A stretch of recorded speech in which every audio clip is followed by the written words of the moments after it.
Hello बच्चों, welcome to my YouTube channel. और आज हम कर रहे हैं क्लास 10 की साइंस की वर्कशीट नंबर 38 जो आपकी 30 सितंबर की वर्कशीट है।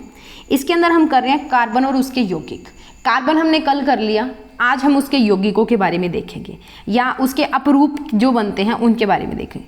बेटा देखो, कार्बन के अपरूप क्या होते हैं, मतलब क्या होता है अपरूप, रूप वाला। रूप क्या होता है, एक जो भौतिक गुण है वो होता है, तो उसका अप कर दिया, यानी कि भौतिक गुण अलग कर दिए और जो रासायनिक गुण है वो समान हो गए। तो कार्बन के अपरूप क्या होंगे, किसी एक तत्व के विभिन्न रूप जिनके भौतिक गुण धर्म अत्यंत विभिन्न होते हैं जबकि उनके रासायनिक गुण धर्म एक समान होते हैं।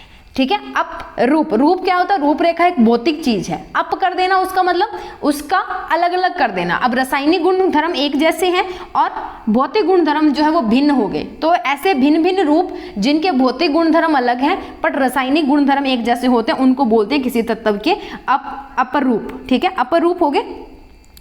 उसके बाद में हमारे पास तीन जो है वो अपरूप होते हैं, किसके, कार्बन के। पहला होता है हीरा, दूसरा ग्रेफाइट और तीसरा होता है बंकमिस्टर फुलरीन या सिर्फ इसको फुलरीन बोला जाता है। हीरा जो होता है वो अंगूठियां बनाता है, ठीक है, या जो शीशा वगैरह होता है, कोई चीज को काटना होता है तो काटने के काम आता है, उसकी धार बहुत तेज होती है। ग्रेफाइट जो है वो, अभी आपको एक बच्चा दिख रहा है वो लिख रहा है किसी चीज से, तो आपकी जो पेंसिल की लीड बनी होती है जिससे आप लिखते हो ब्लैक कलर वाला, वो किसका होता है, ग्रेफाइट का बना होता है। और ग्रेफाइट आपका एक गुड कंडक्टर होता है, ठीक है, अच्छा यानी कि सुचालक होता है। और फुलरीन क्या होता है, एक फुटबॉल जैसी शेप की 60 कार्बन, कम से कम 60 कार्बन की एक श्रृंखला होती है, एक मतलब आपस में लिंक्ड किए होते हैं। ठीक है, तो तीन है। पहले हम दोनों में इनका डिफरेंस देख लेते हैं, अंतर देख लेते हैं। पहला संरचना में देखें तो ग्रेफाइट एक दूसरे के ऊपर व्यवस्थित षष्टकोणीय तल है। षष्टकोणीय मतलब बेटा जिसकी 6 भुजाएं होती हैं, जैसे एक ये है, ठीक है, इसके ऊपर एक दूसरा होगा, एक ये है, ठीक है। अब एक इसके साथ ऐसा ही एक और जो है वो लगाया जाएगा, एक ये है, इसके साथ एक ऐसा और लगाया जाता है, ठीक है, एक ये है, ऐसे काफ़ी सारे लगाए जाते हैं, तब जाके हमारा एक ग्रेफाइट बनता है। ये हमारे पास दृढ़ त्रियामी संरचना है। दृढ़ त्रियामी का मतलब क्या होता है, एक हार्ड, बहुत ही हार्ड। त्रियामी मतलब 3D जिसको आप इंग्लिश में बोलते हो, मूवीज देखते हो ना 3D, ठीक है, जिसका एक्स अक्ष भी होता है, वाई अक्ष भी होता है, जेड भी होता है। जैसे आपके पास कोई कॉपी है, ठीक है, उसकी बात हम करते हैं तो 3D होती है ये त्रियामी, यानी कि तीनों अक्ष इसके पास होते हैं। आबंधन जो है, कार्बन के प्रत्येक परमाणु का आबंधन कार्बन के 3 अन्य परमाणुओं के साथ होता है, यानी कि एक कार्बन 3 और कार्बन के साथ घिरा हुआ होता है और यहाँ पे एक कार्बन 4 और कार्बनों से घिरा होता है फुलरीन के केस में, हीरे के केस में, ठीक है। उसके बाद में रूप क्या होता है, ग्रेफाइट चिकना और फिसलनशील होता है, यानी कि आप अपनी वो पेंसिल का लेड निकाल के देखना, उसको हाथ लगा के देखना, चिकना चिकना होगा और फिसलने वाला सा जो होता है। और हीरा जो होता है भी बहुत कठोर पदार्थ होता है। चालकता, मुक्त इलेक्ट्रॉनों के कारण जो ग्रेफाइट है वो सुचालक होता है, पर हीरे के अंदर मुक्त चालक नहीं होते हैं, मुक्त इलेक्ट्रॉन नहीं होते, तो इसलिए ये कुचालक होता है।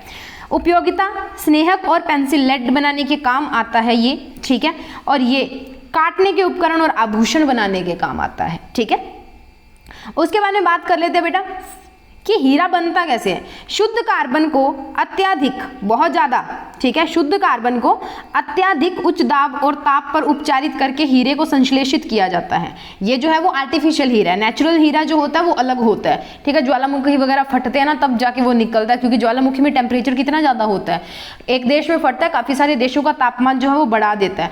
ये आर्टिफिशियल हीरे होते हैं, ठीक है, जो इंसान बनाता है, संश्लिष्ट हीरे जिनको बोलते हैं, वो मतलब लगभग एक जैसे ही होते हैं जो प्राकृतिक हीरे होते हैं, उनसे अभेदनीय होते हैं, हम जो डिफरेंस है वो नहीं कर सकते। उसके बाद में हमने फुलरीन की बात की थी, तो फुलरीन जो है वो कार्बन के अपरूप का एक अन्य वर्ग है जिसमें C60 की पहचान की गई सबसे पहले, जिसमें कार्बन परमाणु फुटबॉल के रूप में व्यवस्थित थे, ठीक है। तो अब क्या हुआ कि एक अमेरिका का आर्किटेक्ट था, आर्किटेक्ट मतलब जो स्टैचू वगैरह या बिल्डिंग्स वगैरह की जो बनाता है, डिज़ाइन बनाता है, तो उसने एक आप बोलो कि डिज़ाइन किया था, ठीक है, जिसको ज्योडेसिक गुंबद कहते हैं। गुंबद मतलब गोला सा जो होता है, मंदिर के ऊपर होता है ना गुंबद जैसे गोल सा, तो वैसा एक ज्योडेसिक गुंबद बनाया था। तो ये C60 था ना, उसके जैसा मिलता जुलता था। तो उस जो हमारा बंकमिस्टर फुलर था, जो आर्किटेक्ट था, उसी के नाम के ऊपर इसका नाम बंकमिस्टर फुलरीन या सीधा फुलरीन जो है वो रख दिया गया। अब एक बात देखो कि कार्बन जो है उसकी सर्वतोमुखी प्रकृति होती है। सर्वतोमुखी मतलब वो बहुत सारे जो यौगिक है वो बनाता है। क्यों? सहसंयोजी बंध की प्रकृति के कारण कार्बन में बड़ी संख्या में यौगिक बनाने की क्षमता होती है, जिन्हें कार्बनिक यौगिक या कार्बन यौगिक कहते हैं।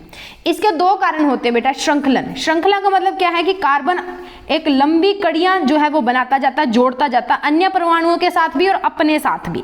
ठीक है, एक श्रृंखला बनाता जाता है। कार्बन में कार्बन के ही अन्य परमाणुओं के साथ अबंध बनाने की अद्वितीय क्षमता होती है। अद्वितीय मतलब जो किसी दूसरे के पास नहीं होती, सिर्फ कार्बन के पास है, जिससे बड़ी संख्या में अणु बनते हैं और इसको क्या कहते हैं? श्रृंखलन कहते हैं।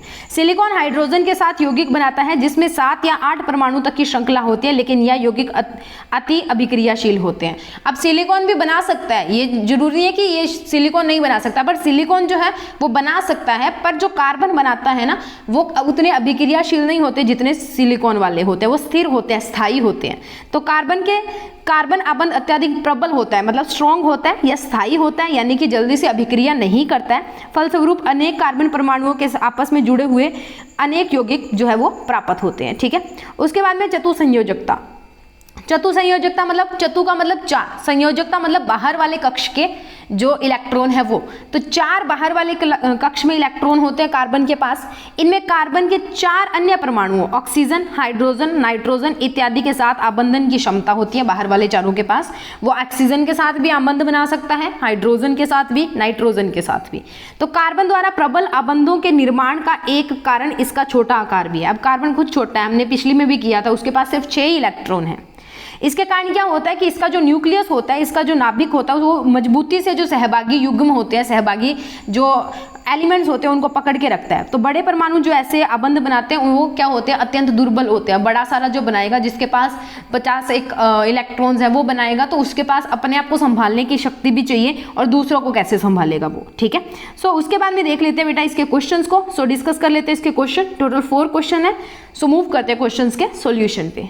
पहला क्वेश्चन देखिए बच्चे, कार्बन सर्वोत्तमुखी की प्रकृति क्यों दर्शाता है? ठीक है, कार्बन सर्वोत्तमुखी की प्रकृति को दर्शाता है क्योंकि कार्बन के दूसरे परमाणुओं के साथ एकल, दोहरा और त्रिबंध बना सकता है, साथ ही लंबी श्रृंखला का निर्माण कर विभिन्न यौगिकों को बनाता है। इसलिए इसको वर्सेटाइल या सर्वोत्तमुखी प्रकृति का बोला जाता है, यानी कि हर किसी के साथ जैसे मिलनसार लोग नहीं होते वो बोलते हैं। कार्बन के परमाणु अधिक संख्या में यौगिक क्यों बनाते हैं? तो पहला तो इसका काम होता है चतुसंयोजकता, यानी कि 4 इलेक्ट्रॉन्स जो होते हैं इसके बाहर वाले कक्ष के अंदर, उसके कारण। और दूसरा होता है श्रृंखलन, यानी कि ये कड़ियों के साथ कड़ियां ऐसे लंबी लंबी चेन बनाता जाता है। 2 गुणधर्म है जिनके कारण हमारे चारों ओर कार्बन यौगिक की विशाल संख्या दिखाई देती है। अब 1 या 2 नंबर में अगर आपको क्वेश्चन आता है तो आप यहाँ पे इसको स्टॉप कर दें। ठीक है, इसके आगे भी अगर आपको आता है तो आप लिखेंगे श्रृंखलन कार्बन का एक विशिष्ट गुणधर्म है। कार्बन के दूसरे परमाणुओं के साथ एकल, दोहरा और त्रिबंध बनाकर लंबी श्रृंखला का निर्माण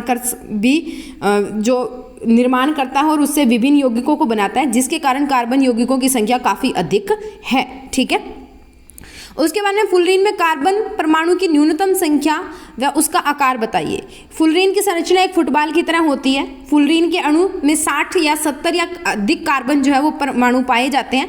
सर्वाधिक स्थायी जो फुलरीन है या न्यूनतम जो फुलरीन है वो हमारे पास 60 कार्बन वाला है, C60 जिसको बोलते हैं। ठीक है, एक बच्चा दोनों ओर से पेंसिल को छीलकर बैटरी के दोनों टर्मिनल से जोड़ देता है। क्या परिपथ में से विद्युत धारा प्रवाहित होगी? क्यों होगी? तो क्यों होगी, कारण बताना है। पेंसिल में ग्रेफाइट होता है। ग्रेफाइट जो होता है वो पेंसिल की जो लीड होती है जिससे आप लिखते हो ब्लैक कलर वाला, वो बनता है उससे। तो परिपथ में से विद्युत धारा अवश्य प्रवाहित होगी क्योंकि ग्रेफाइट एक विद्युत का सुचालक है। ठीक है, सो ये थे क्वेश्चन नंबर 3 और क्वेश्चन नंबर 4 आपको दिख रहे हैं। उसके बाद में मैं आपको दिखा देती हूँ क्वेश्चन नंबर 1 और क्वेश्चन नंबर 2। ठीक है बेटा, इसी के साथ हमारी वर्कशीट यहाँ पे खत्म होती है।